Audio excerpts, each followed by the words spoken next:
আসসালামু আলাইকুম।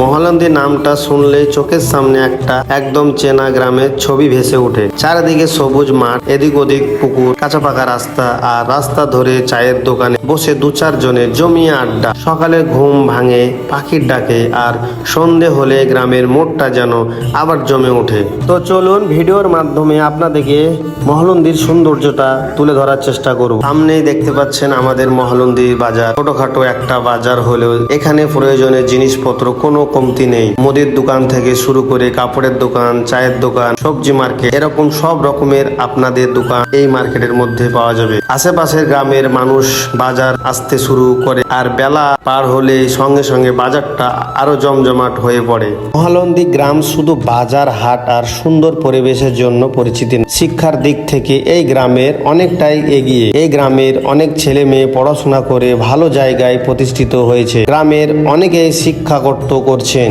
কেউ মিলিটারি বাহিনী দেশের সেবা করছেন, আবার কেউ বিভিন্ন সরকারি বেসরকারি চাকরিতে নিজের জায়গায় তৈরি করেছেন। এখানে একটা সময় ছিল যখন গ্রামের ছেলে মেয়েরা পড়াশোনা নিয়ে এতটা ভাবছিল না, কিন্তু এখন সময় বদলেছে। বাবা মায়ের নিজের কষ্ট হলেও ছেলে মেয়েদের পড়াশোনা করাতে চান। গ্রামের প্রতিটি পরিবার চায় তাদের সন্তান ভালোভাবে পড়াশোনা করে নিজের পায়ে দাঁড়াক। এই কারণে মহালন্দী গ্রামের মানুষ শিক্ষাকে অনেক গুরুত্ব দেয়। গ্রামের মধ্যে অনেক শিক্ষিত মানুষ আছেন যারা নিজেরা এগিয়ে যাওয়ার সময় পাশাপাশি অন্যদের পড়াশোনার জন্য উৎসাহ দেন। সব মিলিয়ে বলা যায় মহালন্দী শুধু একটা সাধারণ গ্রাম নয়, শিক্ষা, কর্ম আর মানুষের স্বপ্ন দিক থেকে এই গ্রাম দিন দিন আরো এগিয়ে যাচ্ছে। এখানকার মানুষ পরিশ্রম আর ছেলে মেয়েদের সফলতা আজ মহালন্দী গ্রামের সবচেয়ে বড় গর্ব করার দিন।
মহালন্দি গ্রামটা এতটাই বড় আর সুন্দর যে একটা ভিডিওতে পুরো দেখাটাই সম্ভব হচ্ছে না। আজ যতটুকু পারলাম ভিডিওর মাধ্যমে আপনাদের সামনে তুলে ধরলাম, বাকিটা থাকলো পরের ভিডিওর জন্য। আবার আসবো মহালন্দি গ্রাম নিয়ে কিছু গল্প আর কিছু সুন্দর জায়গা। সবাই ভালো থাকবেন, সুস্থ থাকবেন। আসসালামু আলাইকুম।